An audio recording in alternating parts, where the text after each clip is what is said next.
Yatai ni maksudnya apa? Asalnya maksudnya workers, penjajah. Oh, penjajah. Kalau dekat balah Jepun memang budaya mereka lah. Tadi dulu kerja hotel Ya, hotel pernah, kapal pernah. Oh, bekerja kapal juga. Ya, sekejap je lah. Dah berapa tahun kerja dalam bidang masakan? 14. 14 tahun? Ya.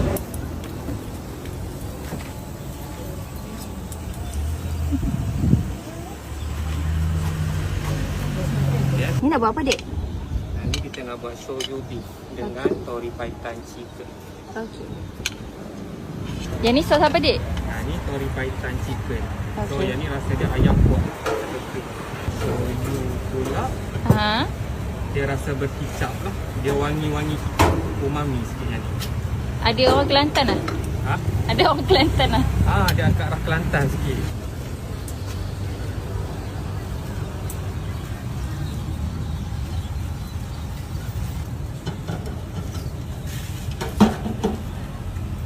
Yang ni kita punya sweet beef daging kita. Daging setiap portion kita akan bagi 2 slice. Yang dimasak dengan teknik sous vide. So yang ni kita akan bagi 3 pieces. Okey. Yang ni sebenarnya kek ikan je. Cuma bentuk dia tu nostalgic lah macam Naruto. Itu lagi. Shoyu egg. So yang ni rasa dia lemak-lemak kicap macam tu. Dalam bawah. Bagi mata lah. Bagi dia lagi wangi, lagi syok makan, kita bagi ni lah. Kita bagi nori. So satu set kita bagi 2. Okey.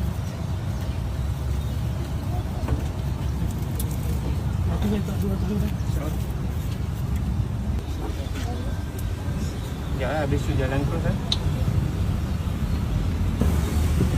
Oh, kemarin. Yang ni shoyu beef. Harga dia RM14.90. Okey. Dan ni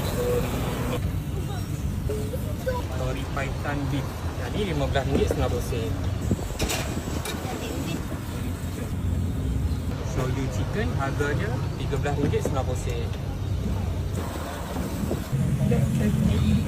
Tori paitan chicken harga dia RM14.90. Baik.